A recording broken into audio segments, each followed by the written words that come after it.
আসসালামু আলাইকুম। অনেক দিন পর চলে আসলাম পেঁপে গাছের আপডেট নিয়ে। এটার ভিতরে টমেটো গাছ ছিল। টমেটোতে আহামরি আর লাভ করতে পারি নাই। প্রত্যেকটা পেঁপে গাছে ফুল আসছে, দেখা যাচ্ছে হয়তো প্রত্যেকটা। এটা ছোটো গাছ, এটাও ফুল আসছে, এটাও ফুল আসছে, প্রত্যেকটা গাছেই ফুল আসছে। মানে টমেটো থাকার কারণে ভিতরে একটু জঙ্গল হয়ে গেছে, এই জন্য পরিষ্কার করে দিচ্ছি। দেন হচ্ছে সেচ দিব। এদিকে আমাদের আরও কাজ ছিল, যার কারণে এখানে হাত দিতে পারি নাই। পেঁয়াজ ছিল, দেখেন প্রত্যেকটা গাছে ফুল আসছে। ইভেন অনেক ফুল ঝরেও গেছে। যাই হোক, এটাতে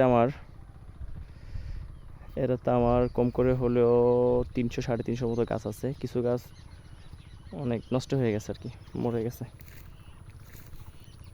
এই সাইডে জঙ্গল, এটা পরিষ্কার করে দিব। ওই সাইডে পরিষ্কার করা হয়ে গেছে। তো দেখা যাক, সাথেই থাকবেন, দেখাবো, আপডেট জানাবো। লাভ, লস, ক্ষতি, ফলন সবই জানতে পারবেন।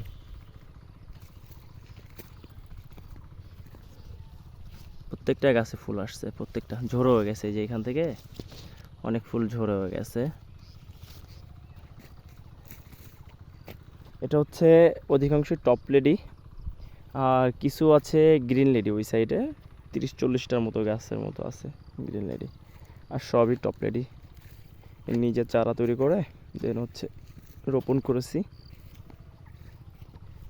গাছের গ্রোথ তেমন একটা ভালো না, কারণ সেচ সার এটা দেয়া হয়েছে 2 মাস আগে। এই পর্যন্ত সেচ এবং সার কিছুই দেওয়া হয় নাই, যার কারণে গাছের গ্রোথ মোটামুটি অতটা ভালো না।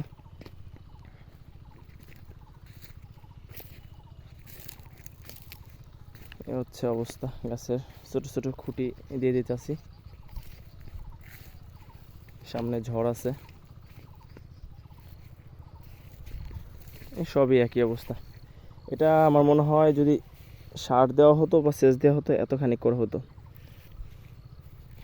2-2.5 ফিট 3 ফিট করে হয়ে যেত গাছ। ইভেন ফলও চলে আসতো।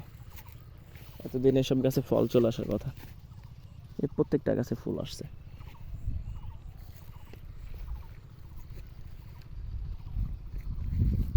ভিতরে ঘাস আছে, ঘাস মেরে দিতেছি। যাই হোক, এখানে 300 গাছের উপরে আছে, কম না, গোনা নেই। এগুলোতে 350 মতো রোপণ করছিলাম।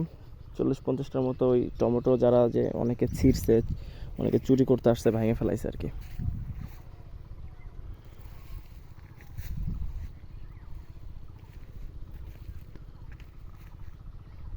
ঠিক আছে, আজকের মতো এই পর্যন্তই। ভালো থাকবেন।